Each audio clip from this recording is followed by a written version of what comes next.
சாய்ராம், எல்லாருக்கும் வணக்கம். இப்போ நம்ம வந்திருக்கிற இடம் எங்கே இருக்குன்னு பார்த்தீங்கன்னா அயோத்தியா.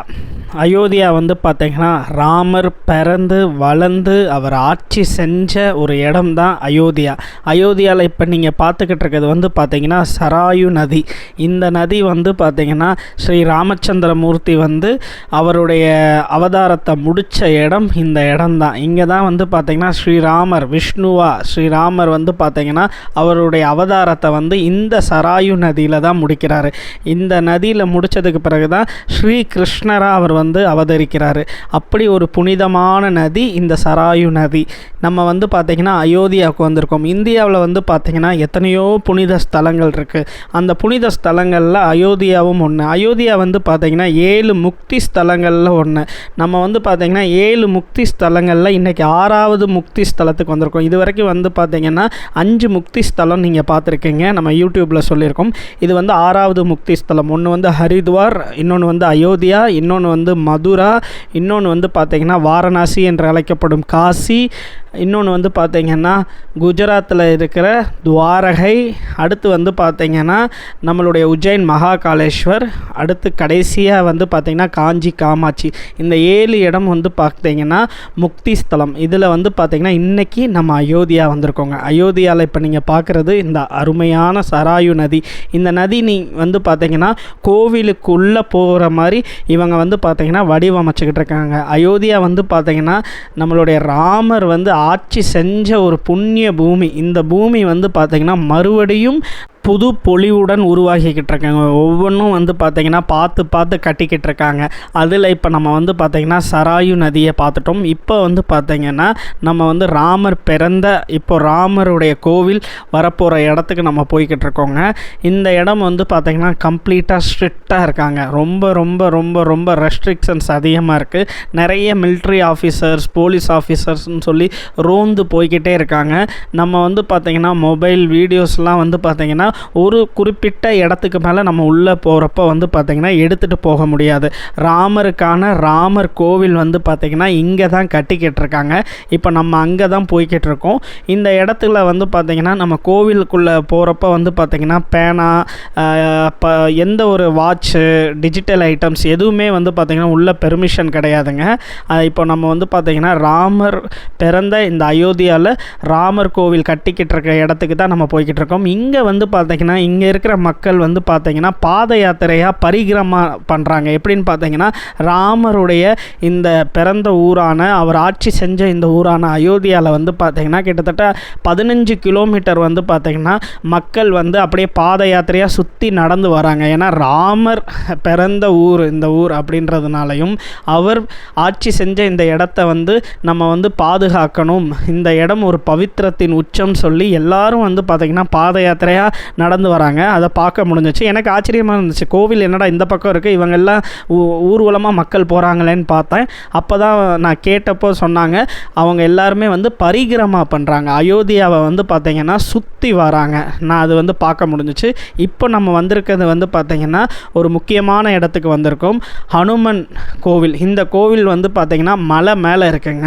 இந்த கோவில் வந்து பார்த்திங்கன்னா ரொம்ப ரொம்ப ரொம்ப ரொம்ப பழமையான கோவில் இந்த ஹனுமன் கோவில். இப்போ நீங்கள் பார்க்குறீங்கள இந்த கோவில் வந்து மலை மேலே இருக்குது. ராமர், லக்ஷ்மண், சீதா அவங்க 3 பேரும் வந்து பார்த்திங்கன்னா 14 வருஷம் வனவாசம் முடிஞ்சதுக்கு பிறகு ஹனுமன் வானர சேனாவோட அவங்க வந்து அயோத்தியா திரும்ப வராங்க.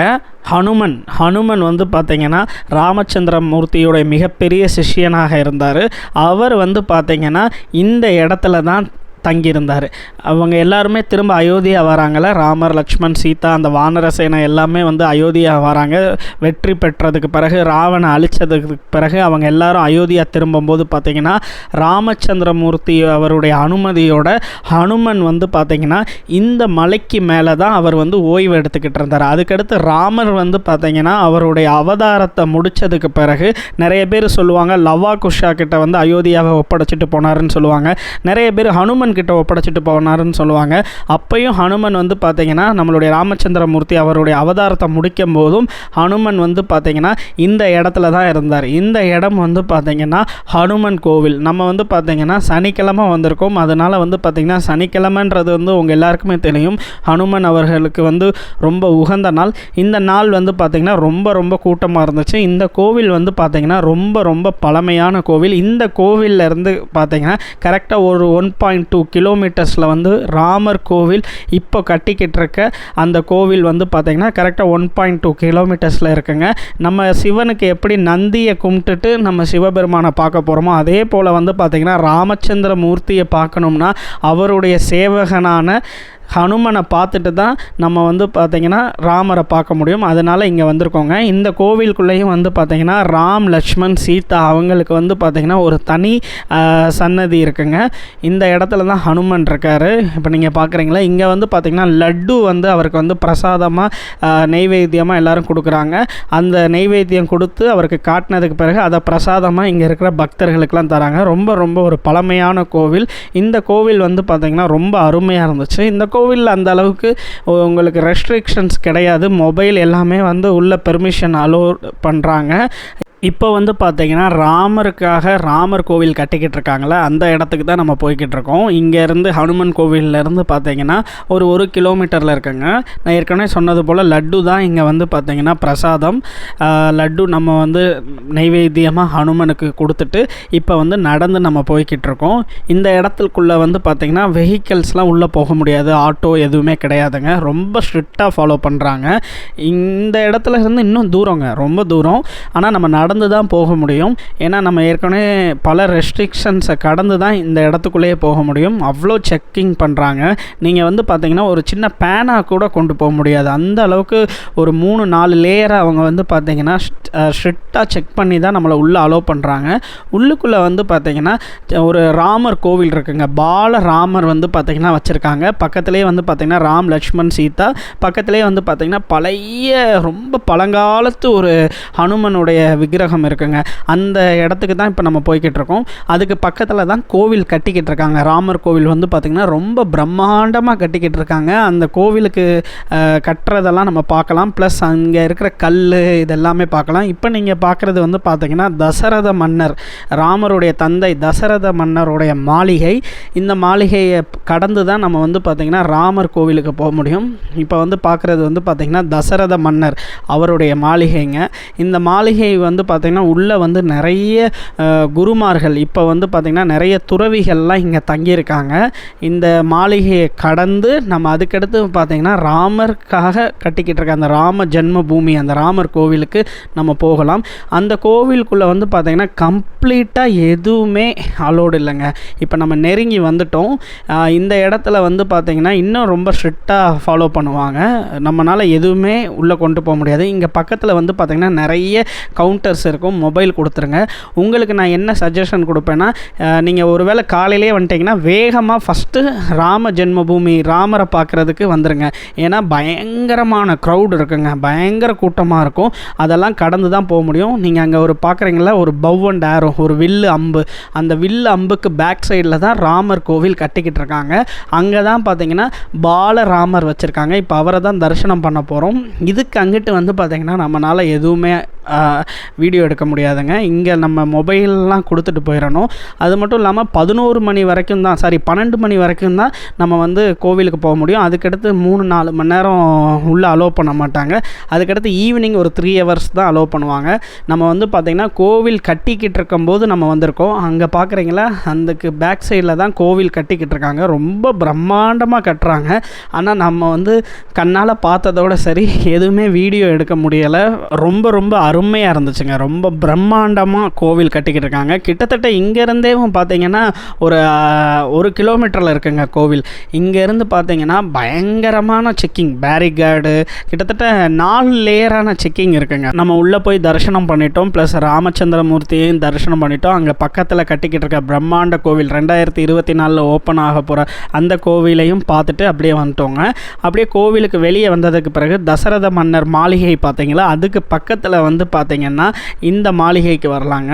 இந்த மாளிகை வந்து பார்த்திங்கன்னா நம்மளுடைய ராமர் வந்து கல்யாணம் பண்ணதுக்கு பிறகு கைகை வந்து பார்த்திங்கன்னா இந்த மாளிகையை வந்து ராமச்சந்திரமூர்த்திக்கு வந்து ப்ரெசென்ட் பண்ணியிருக்காங்க. ராமருக்கும் சீதாவுக்கும் வந்து ப்ரெசென்ட் பண்ணியிருக்காங்க.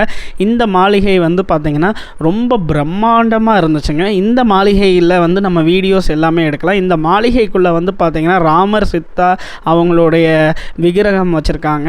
இந்த மாளிகை வந்து நம்மளுடைய தசரத மன்னருடைய மாளிகை இருக்குல்ல, அந்த மாளிகைக்கு பக்கத்துலேயே தாங்க இந்த மாளிகை இருக்குது. இந்த மாளிகை வந்து பார்த்திங்கன்னா ரொம்ப பிரம்மாண்டமாக இருந்துச்சு. இந்த மாளிகை வந்து சீதாமாவுக்காக நம்மளுடைய கைகை வந்து கொடுத்ததாக சொல்கிறாங்க. ஏன்னா ராம் சீதா கல்யாணம் பண்ணதுக்கு பிறகு கைகை வந்து பார்த்திங்கன்னா சீதாமாவுக்கு இந்த மாளிகையை பிரம்மாண்ட மாளிகையை ப்ரெசென்ட் பண்ணியிருக்காங்க. நம்மளுடைய தமிழ்நாட்டில் வந்து பார்த்திங்கன்னா 108 திவ்ய தேசங்கள்னு சொல்லுவாங்க. அதில் வந்து பார்த்திங்கன்னா 96வது திவ்ய தேசம் வந்து பார்த்திங்கன்னா அயோத்தியாவில் இருக்குது. இந்த கோவிலை வந்து பார்த்திங்கன்னா நம்ம சென்னையில் இருக்கிற மக்கள் தான் வந்து பார்த்திங்கன்னா பராமரிச்சுக்கிட்டு இருக்காங்க. இந்த கோவில் வந்து பார்த்திங்கன்னா இப்போ ரீசெண்டாக ரெனோவேட் பண்ணாங்க. நம்மளுடைய தமிழ்நாட்டில் வந்து பார்த்திங்கன்னா விஷ்ணு பக்தர்கள் வந்து 108 திவ்ய தேசம் அப்படின்னு சொல்லுவாங்க. அந்த 108 திவ்ய தேசங்களில் ஒன் ஆஃப் த திவ்ய தேசம் இந்த கோவில் வந்து பார்த்திங்கன்னா 96வது திவ்ய தேசமாக இருக்குது. இந்த கோவில் வந்து பார்த்திங்கன்னா சராயு நதியிலிருந்து கிட்டத்தட்ட ஒரு 2 கிலோமீட்டர்ஸில் இந்த கோவில் இருக்குங்க. ரொம்ப அருமையாக இருக்குது. அயோத்தியா வர்றவங்க எல்லாருமே பார்த்திங்கன்னா 108 திவ்ய தேசத்தில் 96வது திவ்ய தேசம் இங்கே இருக்குங்க. இங்கே வந்து தரிசனம் பண்ணிக்கோங்க.